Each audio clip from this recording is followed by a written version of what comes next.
Never heard of the Millennium Falcon? Should I have? It's a ship that made the Kessel Run in less than 12 parsecs. Hey everyone, and welcome to Kessel Run Weekly. My name is Danny. And I'm Kristen. And welcome to our Resistance review for Episode 2, Triple Dark. Woo. Woo. 5, 4, 3, 2, 1. I've got a Slimo on my 6. Tora, I need backup. Hold tight, Freya. I got a nasty one on my tail, too. There's too many pirates. They'll never hold them off. Come on, BB-8. I think I have an idea. Another Resistance week. Very exciting. Very exciting. So we got Episode 2, which, I mean, technically they both Episode 2 and 3 are already out. Yes. But we're trying to follow the... But they're only out for certain people. For people who have the Disney Channel app. So... Oh, that's good to know. Yes. Now, we just ended up... I think we recently got Sling. Yes. So that's why we have it now. But we didn't get it till, like, the middle of last week. Something like that. I don't know. It wasn't available it was like that Wednesday night. or something. Yeah. It was like Wednesday. I think I want to say Wednesday. Yeah. Is when we noticed it or something. Because So, I think you were told by one of our awesome listeners that that those were 4 already episodes were out, actually. Yeah. Oopsies. So, yeah. But, So, Kristen, first thoughts. it was a good episode. Like I said, I've been waiting. I'm along for the ride of it. Just kind of watching, taking it all in, learning all these new characters. Still stuck at a lot of their names. Same. Yeah, so still working on that. I probably really need to write them all down and put like small descriptions with all of them. And also make a map. No, I'm just kidding. But it's growing on me. The graphics are still cool. I'm still really pleased with the graphics. The story to me was a little slow, but at the same time, it's like a 20-minute episode. Right. Like, you can't expect And it's still set in this life-changing event to happen within 20 minutes. Like, even if you sat down and watched the Clone War episodes, like, if you just watched, like, literally one, and then you're like, oh, dang, I have to wait another week to watch the next one, even though it's already out, like, you'd be the same way. Oh, absolutely, Like, anytime we get immersed in the Clone Wars, we're like, episode! Give me the next episode! Give me the next one! Another! Well, and to your point, so, I mean, even with Rebels, it didn't hit its stride till closer to the end of its first season. Right. So, and not necessarily that it was a bad show until then. That's not necessarily the case, but it's more of that it just took it a moment to really get into the meat of the story that it was trying to tell. Yes. I feel like sometimes a lot of first seasons kind of I don't want to say flop, but they're the lesser favorites because they're trying to set that tone, I guess. Definitely.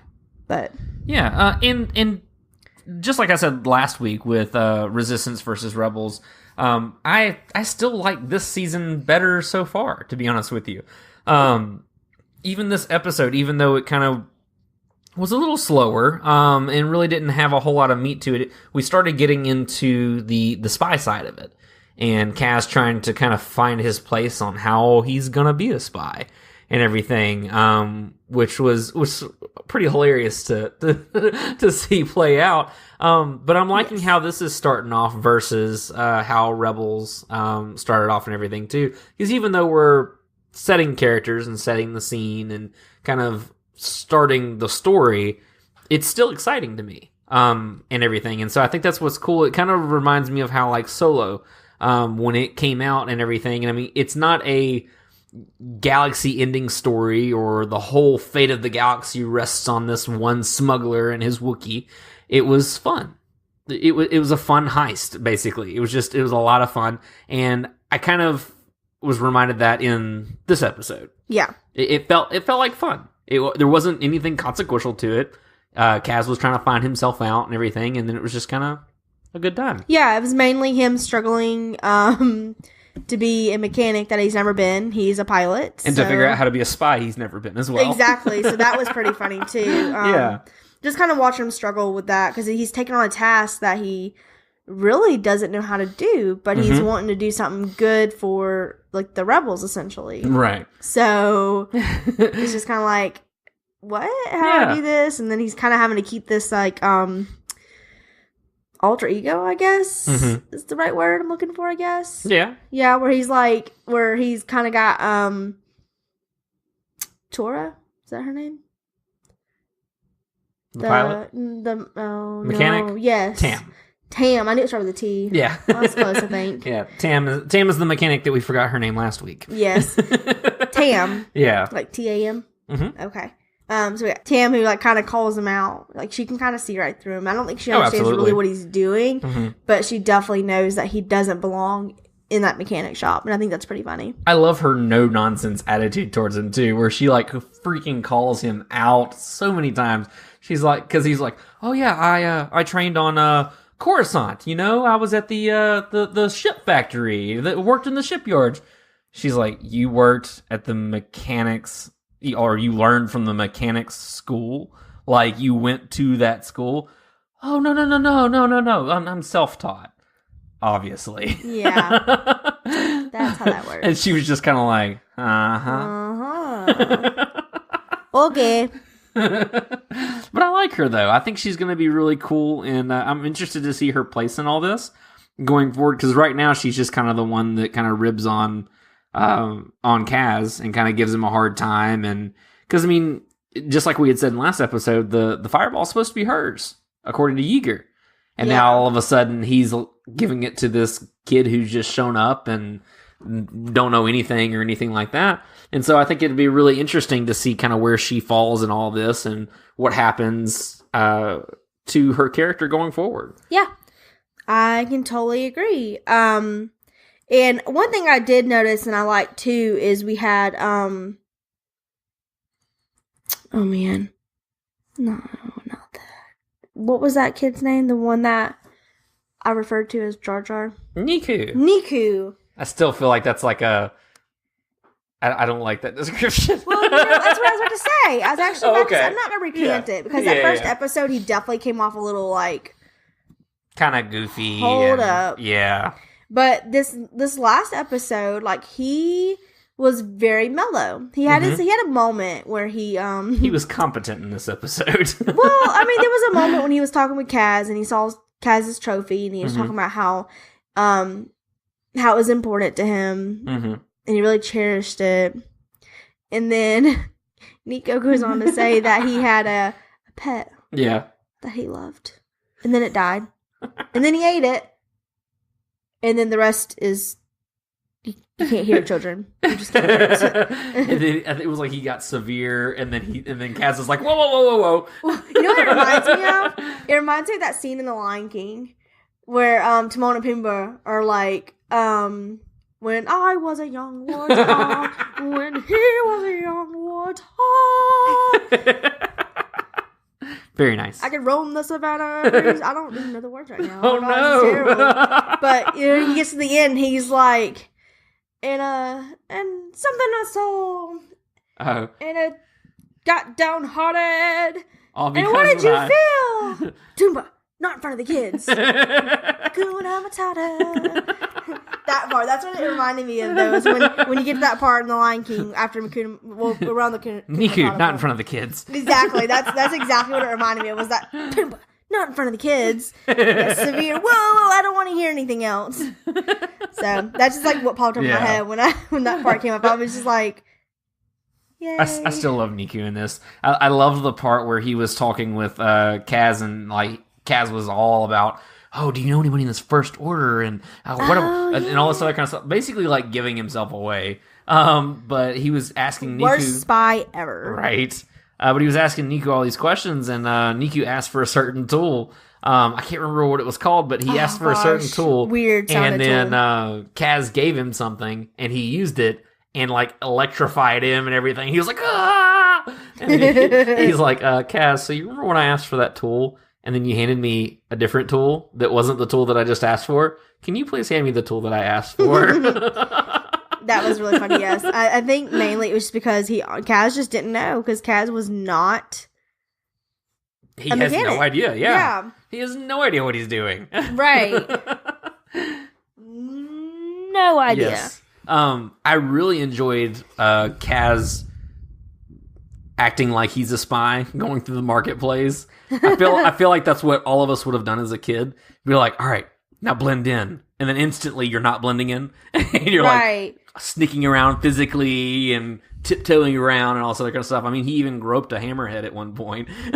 Yes, yeah, it definitely reminds me of that. It reminds me of like that.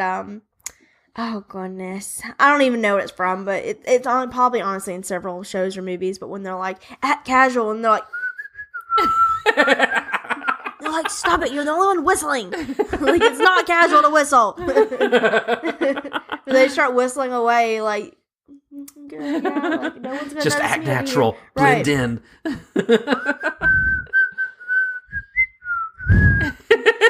Dude.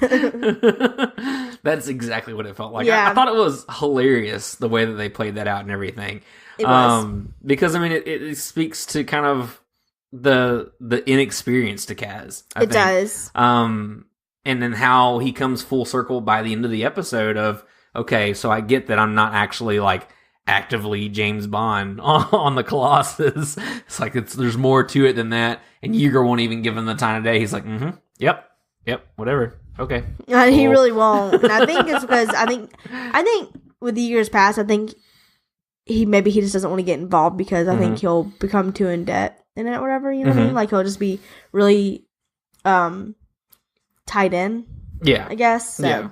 I did find it interesting though that Yeager pointed out too when he was talking about the Resistance and everything, because Kaz was like, what do you mean it wouldn't be a good idea if I told people I was with the Resistance? And so he's like, the common person doesn't even know what the Resistance is. Oh, wow. And I thought that was really, I was kind of like, oh, goodness, okay. Because, I mean, it is kind of a Cold War era for the Resistance and First Order, where it's kind of like, you fire first. No, you fire first. No, who's going to make the first move? You make the first move, because then we look like the good guys and all this other kind of stuff. And so it's kind of like a tense time between the two. And so I think it's interesting that that's what Yeager pointed out, is that the common person doesn't even know what the Resistance is. So, I don't know. I think it kind of speaks to the state of the galaxy at that point. What do you think? No, I agree. And I guess I totally missed that line. Because like I said, I like this episode, but I don't know. It just didn't draw me in like I really wanted it to. But I mean, overall, it was a good episode. It's still set in the story, like, and I know that. So like I said, it's like if you watch an episode of Clone Wars, like you're not going to get everything from that one episode. So I'm just waiting. Sure. Patient. But it does speak to the galaxy, and that's just a little crazy to me, because I feel like throughout the movies, it's like, the Resistance Rebels is kind of a big deal, yeah. The Empire, the Resistance, like, it's everything. The First Order, like, everyone knows. Right. So to fall into this time warp, I guess, in a way, where, like, the Resistance is like, what? Like, yeah. What is that? Well, it kind of takes it back to before, like, how Star Wars Rebels was. Before, it was little patches of rebellion all over, and nobody knew that anyone else was rebelling or anything like that until they all of a sudden united, and it became a rebellion. That's true. Very true. So that's what it kind of feels like at this point. But on to the main part of this episode, though. So Yeager has somebody come into their shop, needing a rush job to get everything fixed up and everything. His name's Hallion. He's a Nemoidian. We find out that he's a spy working for the pirates. You gave it away. I gave it away. I know, no drama here. But he's needing some repairs. And so my thing was, I was kind of wondering, because he was really, really rushed to try to get off planet and all this other kind of stuff. But if he was a spy for the pirates, then what information was he gathering? He was in the garage the whole time. He's like going to the oil change place and sitting in the waiting room and going, ooh, I'm going to get all this information. Right. Now I know all types of oil they use and their prices. They'll never see it coming. I'll take it to the nearest competitor. I don't know. Yeah. I honestly feel like that wasn't explained unless it just missed it. But I'm not sure exactly what that goal was for it. For the pirates, I guess. Or for Hallion, because like you said, he was kind of in the mechanic bay, I guess what you can call it. Yeah. It's like he's waiting in the waiting room. Yeah. So, yeah. I don't know. I really don't know what... Yeah. I guess the only thing really is establishing is that there was an intention for a man on the inside, I guess, so that maybe somebody wouldn't know that they were coming. So kind of like, hey, they're unsuspecting now. Let's swoop in and take them. Because if Kaz hadn't got the communicator, then he would have never known really what was happening, or heard him on the communicator. He would have never really known what was going on. I mean, that's true. Mm-hmm. So, but yeah. Right. But essentially, Hallion calls in the pirates and says something to the effect of about a triple dark. And Kaz is like, ooh, what is that? That sounds spy-like. Right. So I think he's thinking it's like a code word. Right. Which I thought at first, too. Well, yeah, because you keep hearing it. Mm-hmm. And as he's like sitting outside contemplating like life or Basically. spy life, essentially, somebody walks by and says something about it being There's a storm coming, yeah. Yeah, there's a storm coming, and it's like, it's a triple dark. And he's like, what does that mean? That's the second time I've heard that today. Right. He's like, oh, it's a storm. It's a severe storm with low visibility. Yes. And he's like, that. Yeah. He's like, well, what's up with that? I can handle a storm. He's like, oh, that's what the pirates use to come in and swoop in. So you never know when the pirates might attack. And then Kaz is like, oh, ding. Right. It just like the light bulb comes on. Literally, I was about to say that the light bulb came on. Most definitely. So what did you think of the pirates? We had some interesting characters there. I know one was like a woman, that was piloting one ship. I feel like we couldn't really get a good look at her. She had a pretty big helmet on. Yeah, it kind of had a design of like a skiff guard almost, Yeah. but it wasn't. Right. Yeah, it was more like more metallic, but yeah, it kind of had that Right. same kind of design to it. Most definitely. And then we had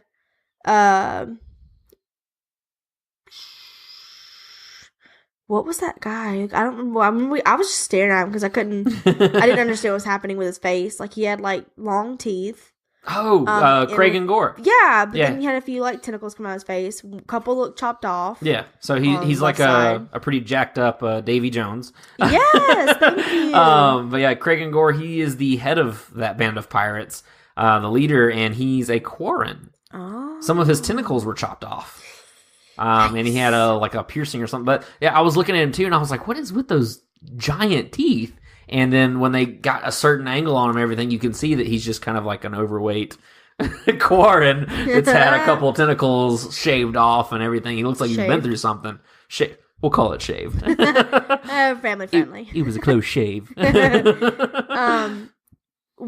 thing that I thought was really neat is we actually saw like a pirate stormtrooper. Yeah. Somebody was using some Empire or like the Imperial stormtrooper gear. Yes, they were.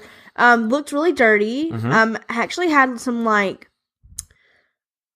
horn-like features on the top of the helmet, which was really neat. Kind of reminded me of like a Dathomirian, kind of like Maul, a Zabrak. Kind of not quite as many, but it had a few on its head. Not quite as many and not quite as long. They were short, yeah. Yeah, they were very short, just like tiny little, almost like those little stud horns you'd see on like biker helmets. Just enough to make you think twice. Right, exactly. So like, what? And this pirate in the stormtrooper gear spoke like an alien dialect we didn't understand. And at first thought, me and Danny kind of looked at each other and we were like, was that an Ewok? Because like the pitch of his voice and or her voice, we really don't know, but the pitch of its voice was kind of higher. Yeah. And like when it did it kind of did like a yell, like a woohoo or something like that, and it kind of had an Ewok kind of texture to it. Did, and I was did. like, please tell me that that's a Ewok dressed as a stormtrooper, because that would be absolutely incredible. Very convenient too. Very convenient. We do know that the Ewoks had plenty of stormtrooper gear. That'd be so messed up. It really would be, but wearing the armor of the dinner it just had. but yeah, pretty much. So I'm excited to see, because I really thought that pilot went down at first. But it didn't. We were so disappointed because he ends up in the water, and it was like, well, crap, now I'll never know. Right. And then we see at the very end, in the big reveal or whatever, that he's still alive. Yes. So yeah, but it did look kind of tall. he did look a little tall. So, But there are taller Ewoks. They're not all like super short, I mean, like Wicket. Yeah, I mean, it could Yeah. be one of those like camera angles too, you know. Could be. we'll see. Yeah. I would love that though. A pirate Ewok wearing stormtrooper armor. Like, you can't make this stuff up. I mean, you can. I but mean, somebody did. I mean, at some point, somebody was like, dude, this would be amazing. and they did it. But So- we went to look for the Star Wars show's buckets list, the after show. We couldn't find it. So no confirmation on whether or not it is or isn't. But we are holding out for Team Stormtrooper Ewok. Yes. I think that would be absolutely amazing. Yes, I agree. So other than that, I don't think there was any other pirates that really stood out to me. Design-wise, I don't think so. No, the ships look pretty cool. Mhm. Like I said, the graphics overall are still cool. And guys, we got to see a few more of our pilots. Yay! We Team Aces got called out. Well, I don't know if they actually really said Team Ace. They No. kind of like yelled like all pilots Yeah. come to the. I don't know. They said something along the lines of like, "We need you." It's like, oh, yeah, help us, please. Pretty much. They worded it much nicer, but Yeah. I cannot recall. So sorry. So we got to see a few of them again, which I know Tora is one that we've seen before already. She was in the first episode. Yeah, so she hopped in. We have Hype, who we actually have seen already as well. We've seen him on a billboard, Well- not actually in person or in action yet. He hasn't spoken or anything really. It was just all the advertisements, because like every 2 seconds on the first episode, it was Hype Phazon says this for such and such advertisement. Well, we got to watch him fly around because he was the race that You're he right. watched. Yeah. That Kaz watched, and then That's he got right, to he pick his was. opponent. Okay. So we got to see him. We didn't really get to see him interact other than his little race, and I think Mm-hmm. he hopped out and did some little like woo or something like Okay. that. Yeah. You're right. I forgot about that. Yeah. I know. Forgettable moments. But yes, we did see a little bit of Hype. Not much. Mm-hmm. Not much at all. Then we have Bo. Yes, Bo Keevil, Yes. who is our Keldor pilot that we know nothing about. Yes. Other than that, he's kind of more of a stunt pilot and crashes a lot, from what they said in the extended look. So waiting to get more of that information because we didn't get much. We just got those looks. Absolutely. And then we got Freya. Yes, Freya Fenris. Yes, who is our like Mandalorian. We don't know if she's Well, a Mandalorian we're yet, but I'm banking on theorizing. that. I'm banking on that. We're theorizing. Yeah.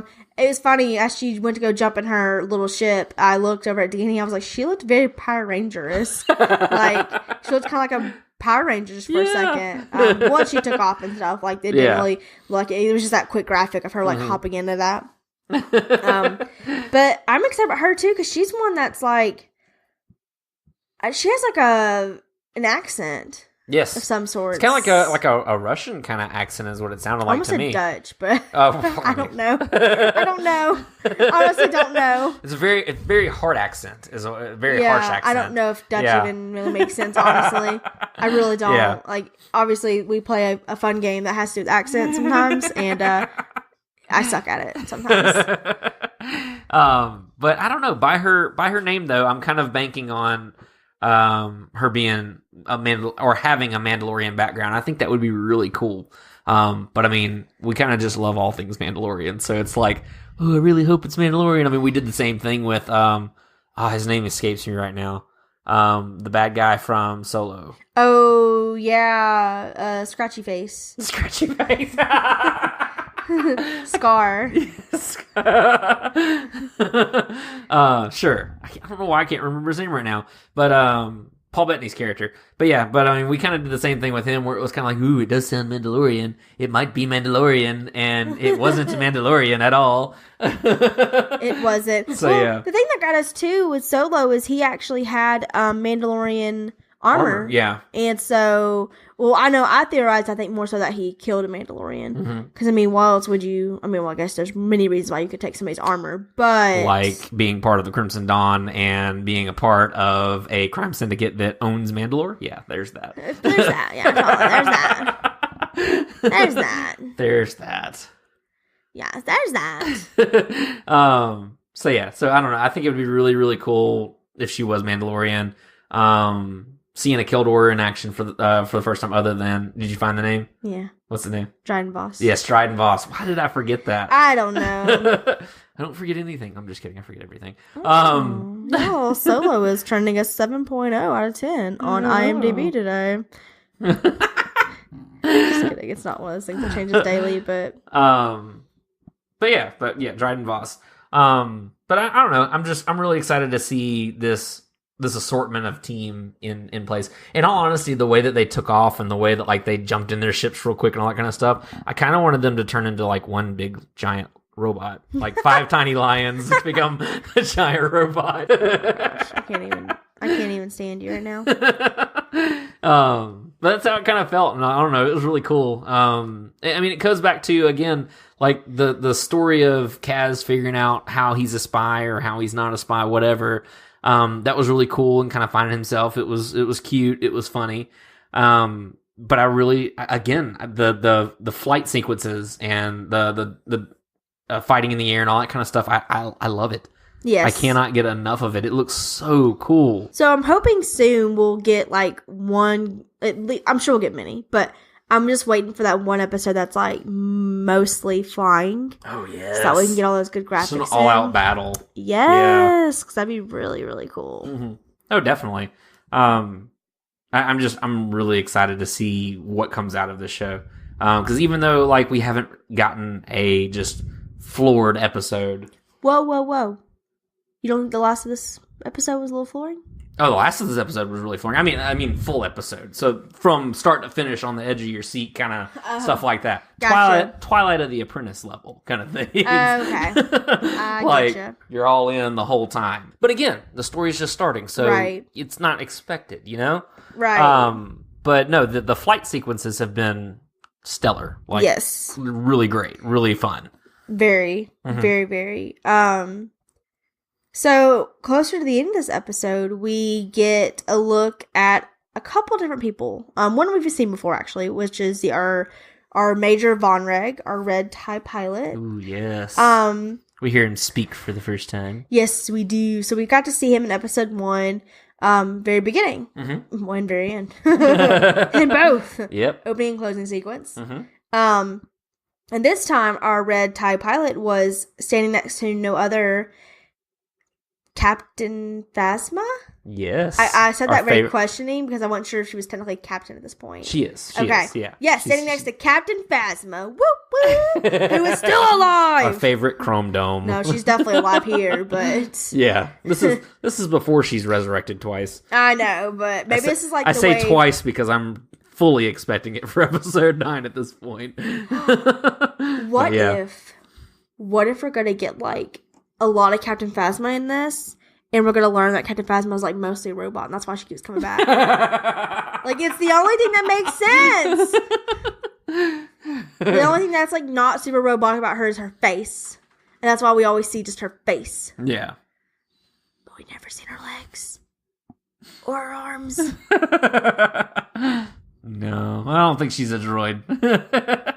But I'm down. Phasma bot. But I'm down with like a Terminator level Phasma returning in episode 9. Like, she's done messed up. She's out for revenge. Oh my gosh.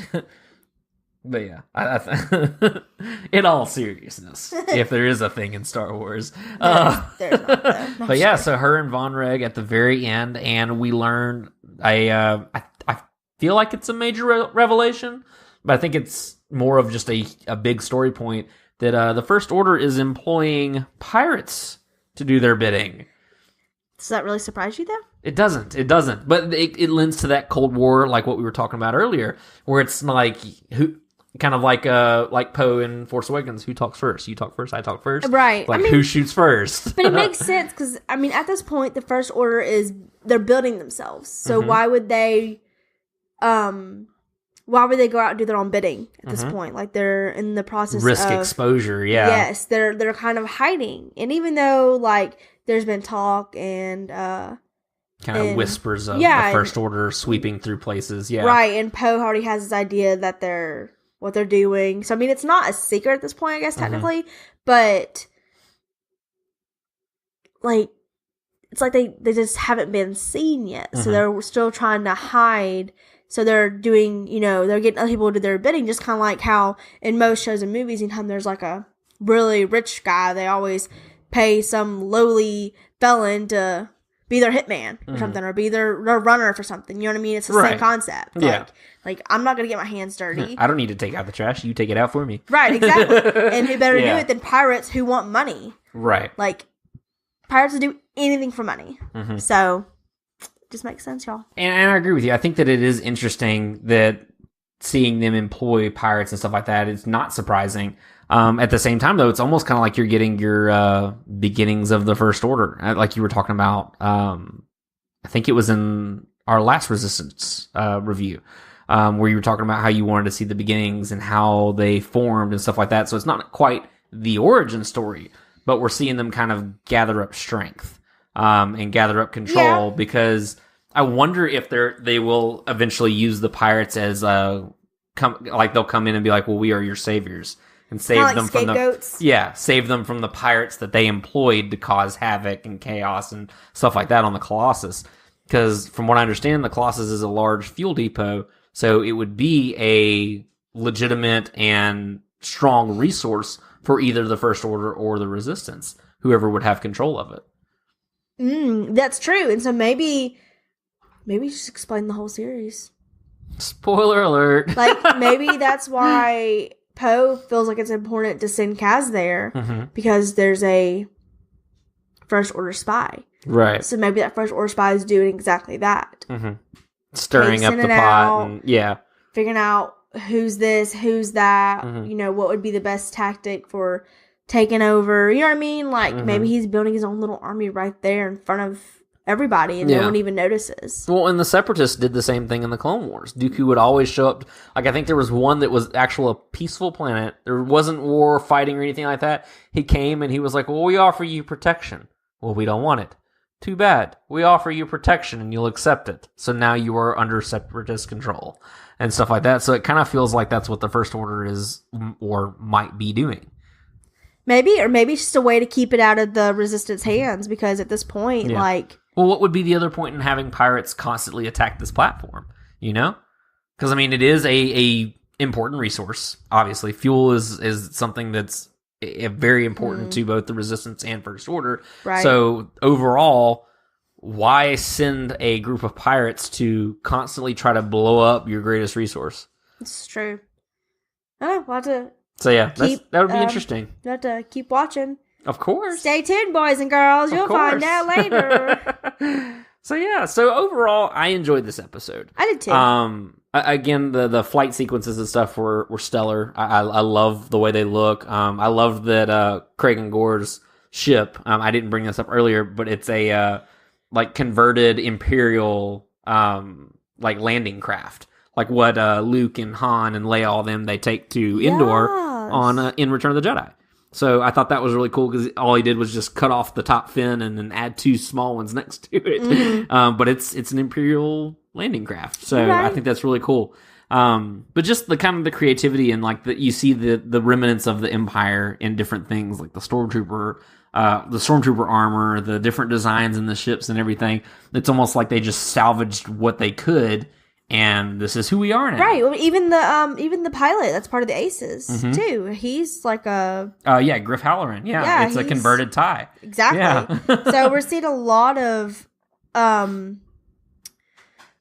things that come up after the war, and they're all... It's like relics of an old war gone by. Thank you. Yeah. Yes, that's what I was trying to get out, but I just couldn't word it the way. But you just worded it so perfectly. Thank you. Yes, relics. We're just seeing little tidbits of pieces of the Empire, still there, whether it be ships, armor, whatever. Yeah.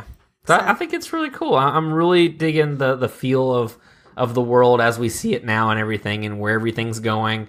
I'm really excited to get to episode 3 and beyond that. Yes, I am too, Danny. Do you have anything else to add? I do not. I do not. How about you? Nope. Good? I'm good. Good episode. Recommend that you go watch it if you haven't. Absolutely. But I guess this wraps up our Resistance review for episode 2, Triple Dark. Yes. So thanks everyone for listening or watching another episode of Castle Run Weekly. If you enjoyed this episode, please, please, please make sure you go and rate and review us on iTunes. Leave us a 5-star review, and we will read it on one of our future episodes. Absolutely will. Might need to slide into our DMs, let you know you left one. Some reason we don't get notified. We're still trying to figure that out. So just hit us up, just in case. Maybe just be like, go check out that Toonsy. No, I'm just kidding. Don't use those words. Please call it Toonsy.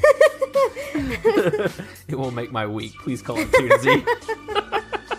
And also, guys, you can find us on social media at Castle Run Weekly. We are on Instagram, Facebook, and Twitter. Tweet, tweet. And also, we have a website, castlerunweekly.com. So you can find us there. Absolutely. So not only go leave us a 5-star review, but go follow us if you're not.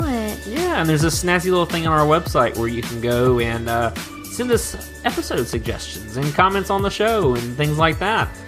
Things you want to see in the future, things you have yet to see that we should have said, or anything like that. However you want to put that, just be kind. Be kind. But yes. we would love to hear from you guys. We love hearing from you guys every day. I think I said it in the last few episodes, but you guys are what makes this fun. Right. We have a blast talking about Star Wars, and it's even more fun because we get to talk about it with you. Yes. So definitely leave us a review. Drop us an email through our website, CastleRunWeekly.com. And yeah. So cool, guys. And so, again, thank you for listening or watching. And until next time, my name is Danny. And I'm Kristen. And may the Force be with you. Always.